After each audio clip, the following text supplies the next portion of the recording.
All right, joining me now from Washington is Suzanne Spaulding. She's a senior advisor for Homeland Security and director of the Defending Democratic Institutions Project at the Center for Strategic and International Studies. Suzanne, welcome.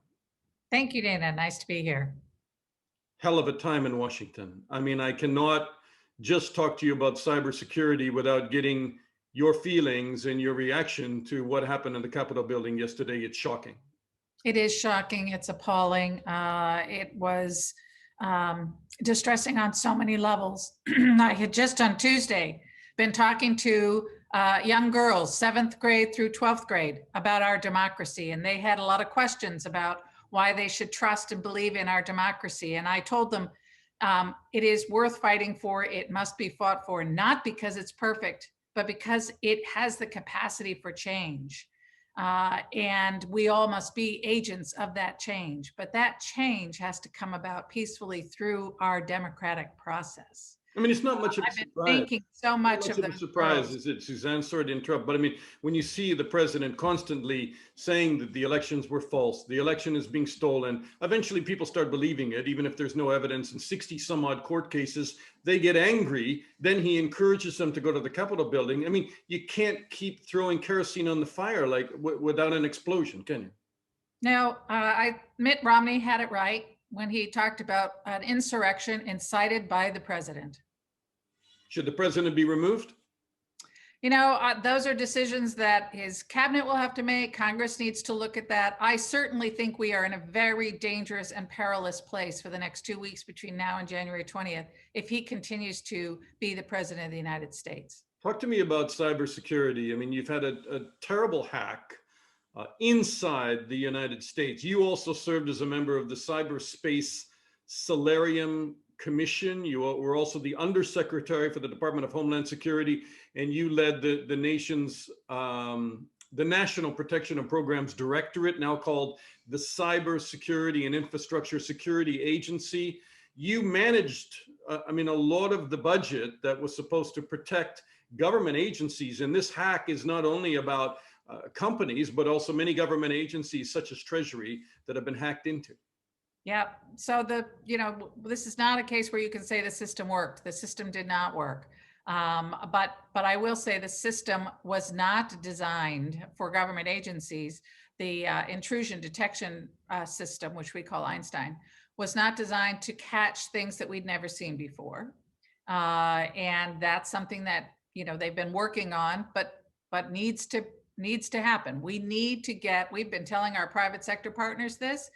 We need to get to a point where we can detect malicious activity that we've never seen before, right? We need to understand how to detect anomalous behavior. So there was a failure there. But this should also be a reminder to folks that our planning needs to assume that everything we put in place will fail in terms of keeping the adversaries out of our systems, and that we will be breached. And now, how do we mitigate the consequences of that breach? What are our mission essential functions? How are we going to make sure they continue? Surely that was already framed around cybersecurity protections in the United States, was it not? I mean, you know that you're in a constant chess game, not only with hackers and individual hackers, but I mean, people like the SVR in Russia and the FSB and the NSA and the FBI and Homeland Security are saying that this is an ongoing hack. What does that mean? And are they not able to very quickly shut it down and limit it? Well, no, they have to find it first. And once it's in your system, very difficult to get the adversaries out on a permanent basis. What we've seen in the past with the very actors that we suspect are behind this hack is that they will do hand-to-hand combat. I mean, you will think you've gotten them out of one place and they'll pop up somewhere else. They don't just melt away quietly and go away when they are detected. And so it will be a long time finding all the places that they may have managed to infiltrate throughout our system, and a very long time rebuilding in a more secure way. Can you comment on the fact that President Trump eliminated the role of cybersecurity coordinator in 2018? Well, I think it was a huge mistake, and I was pleased to see the incoming Biden administration announce yesterday that they are going to restore central cybersecurity coordinator in the White House. I think it's critically important. We have so many parts of the government and the private sector that bring important capabilities, resources, authorities to bear, and it needs to be coordinated from the White House. Do we just play this eternal chess game with Russia where, we try to block them, they try to go around, they try to get in? Or does it become, at what point is it, is this just another layer in spying and espionage? Or at a certain point, do presidents speak to one another and say, wait a minute, there's got to be some rules here. You are intruding into critical systems in America, and we view that with great disdain, and there will be a penalty for it.